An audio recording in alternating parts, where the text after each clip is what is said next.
ایک ایسی زبردست طاقت جو سارے غموں کو خوشیوں میں بدل دے، اور وہ طاقت ہے استغفار کی۔ یہ بہت ہی بابرکت اور بہت ہی پرتاثیر عمل ہے۔ جو شخص خلوص دل سے یہ عمل کرے، اللہ پاک اس کی ہر پریشانی کو راحت میں بدل دے گا۔ بہت سے لوگوں نے اسے آزمایا اور الحمدللہ ان کی زندگیوں میں معجزاتی تبدیلیاں آئی۔ اگر آپ بھی اپنے حالات بدلنا چاہتے ہیں تو اس مقصد کے لیے انشاءاللہ آج کی ویڈیو میں ہم آپ کو استغفار کا نہایت ہی خاص اور پاورفل وظیفہ دیں گے۔ یہ نہایت ہی خاص ویڈیو ہے، اس لیے آخر تک اسے ضرور دیکھیں۔ پیارے دوستوں، ہمارے چینل پر دوبارہ خوش آمدید، جہاں ہم اسلام کی خوبصورت تعلیمات شیئر کرتے ہیں۔ آج کی زبردست ویڈیو میں آپ کو استغفار کا ایک بہت ہی خاص اور بہت ہی مؤثر وظیفہ بتاؤں گا، جو انشاءاللہ آپ کے غموں کو خوشیوں میں بدل دے گا، آپ کی پریشانیوں کو سکون میں تبدیل کر دے گا، اور اللہ کی رحمت سے آپ کی زندگی کو سنوار دے گا یہ استغفار کا عمل۔ حدیث شریف میں نبی کریم صلی اللہ علیہ وسلم نے فرمایا کہ جو شخص کثرت سے استغفار کرے، اللہ پاک اس کی ہر پریشانی کو دور کر دیتا ہے، اسے ہر تنگی سے نجات دیتا ہے، اور ایسے طریقے سے رزق پہنچاتا ہے جہاں سے بندے کا گمان نہیں ہوتا۔ بس استغفار شروع کر دیں، یہ جادوئی کنجی ہے جو تمام بندشوں کو کھول سکتی ہے۔ طمانینت قلب کا یہ بہت ہی بہترین نسخہ ہے۔ اللہ کی رحمت بہت وسیع ہے، اس پر بھروسہ کر کے یہ چھوٹا سا عمل کریں۔ عمل یہ ہے کہ ایک دن میں کم از کم 2000 بار استغفار کا ورد کریں۔ استغفار کوئی بھی پڑھ سکتے ہیں آپ، ٹھیک ہے؟ استغفار کرنے کے ساتھ ساتھ حقوق العباد کا بھی بہت زیادہ خیال رکھیں، کیونکہ اللہ تعالیٰ حقوق اللہ تو معاف فرما دیتے ہیں، لیکن حقوق العباد کی معافی کے لیے بندوں کی رضامندی ضروری ہے۔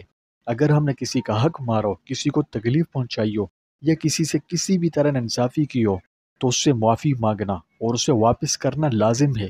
بغیر یہ کام کیے ہمارا استغفار اپنے مکمل برکات کبھی نہیں دکھا سکتا، اور نہ ہی ہماری دعائیں قبول ہو سکتی ہیں، کیونکہ خود رسول اللہ صلی اللہ علیہ وسلم نے فرمایا کہ جس شخص پر کسی بھائی کا حق ہو، وہ قیامت سے پہلے اسے معاف کروا لے، کیونکہ قیامت کے دن نہ تو دینار ہوں گے نہ درہم، بلکہ اس کی نیکیاں لے کر مظلوم کو دے دی جائیں گی، اور اگر نیکیاں ختم ہو گئی تو مظلوم کے گناہ اس پر ڈال دیے جائیں گے۔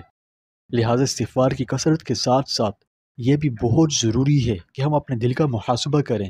جن لوگوں کا حق ہم پر ہے ان سے معافی مانگیں۔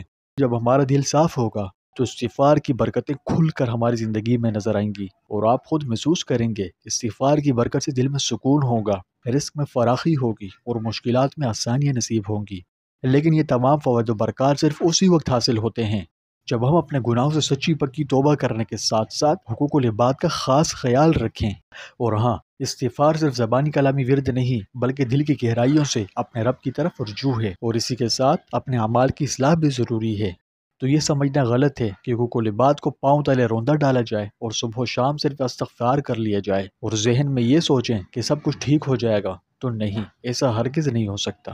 اگر ہم نے لوگوں کے حقوق غصب کر رکھے، کسی کا مال ناجائز طریقے سے لیا ہے، کسی کی عزت پر حملہ کیا ہے، یا کسی کو دھوکہ دیا ہے، اور پھر استغفار کی تسبیح لے کر بیٹھ جائیں، تو یہ استغفار بسود ہوگا اور اس کی برکتیں حاصل نہیں ہو سکتی۔ حقوق العباد کا خاص خیال رکھنا انتہائی بہت زیادہ ضروری ہے، کیونکہ یہ اللہ کے نزدیک بہت اہم معاملہ ہے۔ پہلے لوگوں کے حقوق ادا کریں، جو ظلم کیا ہے اس کی تلافی کریں، جن سے ناانصافی ہوئی ہے ان سے معافی مانگیں، اور ساتھ ہی استغفار کا ورد بھی جاری رکھیں۔ انشاءاللہ پھر دیکھیے گا کہ کیسے اللہ پاک آپ کی مدد کے لیے اپنے فرشتے اتارتے ہیں۔ سچی توبہ اور استغفار کا مطلب صرف زبان سے استغفر اللہ کہہ دینا کافی نہیں ہوتا۔ اس کی شرائط میں سے ایک اہم اور ضروری شرط اپنے اعمال کو بھی درست کرنا اور حقوق العباد کا بھی خاص خیال رکھنا بھی ضروری ہے۔ تو بس آپ اس بتائی ہوئی ترتیب سے یہ عمل کریں، انشاءاللہ اسی وظیفے کی برکتوں سے آپ کا دل خوشیوں سے بھر جائے گا۔ آپ سے ریکویسٹ ہے کہ اپنے تجربات کامنٹس میں شیئر کیا کریں، تاکہ جتنے بھی ویورز اس ویڈیو کو دیکھ رہے ہیں وہ آپ کی کارگزاریاں سن کر اس عمل کو اپنی زندگی کا مقصد بنا لیں۔ یقین کریں اگر کوئی ایک شخص بھی آپ کی وجہ سے اس عمل استغفار کو کرنے لگ پڑا نا، تو آپ کے لیے صدقہ جاریہ بن جائے گا۔ اس لیے کامنٹ باکس میں اپنی کارگزاریاں ضرور شیئر کریں۔